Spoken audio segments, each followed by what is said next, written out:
ইরানে আবারও হামলার হুমকি ডোনাল্ড ট্রাম্পের। বিস্তারিত সংবাদ।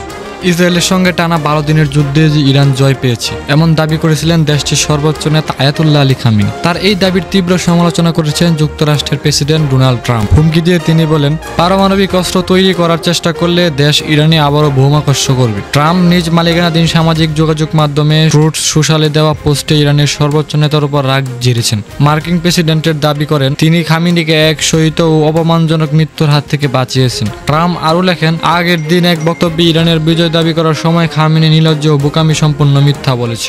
গত সপ্তাহের শুরুতে ইরান ও ইসরায়েলের মধ্যে যুদ্ধবিরতি কার্যকর হয়। এর আগে ইরানের ফর্দো, নাতাজ ও ইস্পাহানের পারমাণবিক স্থাপনায় বোমা হামলা চালায় যুক্তরাষ্ট্র। জবাবে কাতার অবস্থিত মার্কিন সামরিক ঘাঁটি পাল্টা ক্ষেপণাস্ত্র হামলা চালায় তেহরান। নিজেদের 3টি পারমাণবিক স্থাপনার হামলার জবাবে কাতারে মার্কিন ঘাঁটিতে পাল্টা হামলা চালিয়ে তেহরানের মূলত ওয়াশিংটন গালে সাজরে চর মেরেছে।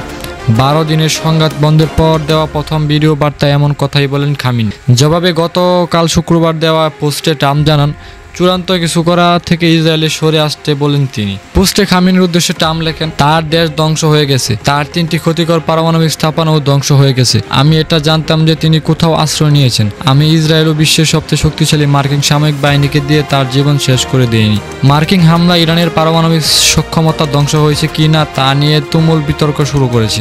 এসব হামলার ফলাফল ট্রাম্পের প্রশাসন যেভাবে চারিদিক করার চেষ্টা করেছে তার সঙ্গে ফাঁস হওয়া মার্কিন গোয়েন্দা প্রতিবেদন বিস্তারিত ফারাক দেখা গেছে। গোয়েন্দা প্রতিবেদনে ইঙ্গিত করা হয়েছে, মার্কিন হামলা ইরানের পারমাণবিক কর্মসূচি মাত্র কয়েক মাস পিছিয়ে দিয়েছে। গতকাল হোয়াইট হাউসে এক সংবাদ সম্মেলনে ট্রাম্পের কাছে জানতে চাওয়া হয়েছিল, তেহরানের পারমাণবিক অস্ত্র তৈরির আকাঙ্ক্ষা যদি দমানো না যায় তাহলে তিনি নতুন হামলার কথা বিবেচনায় করবে কিনা।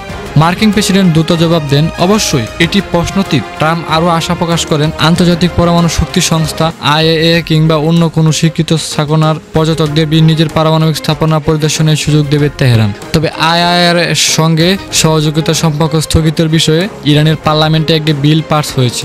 নিজেদের পারমাণবিক স্থাপনায় মার্কিন হামলা সরাসরি প্রক্রিয়াধীন ইরান এবং উদ্যোগ নিয়েছে। গতকাল ইরানের পররাষ্ট্রমন্ত্রী আব্বাস আরাগচি তিনি ইঙ্গিত দিয়েছে, পারমাণবিক স্থাপনার পরিদর্শনের যে কোনো অনুরোধ প্রত্যাখ্যান করতে পারে তেহরান।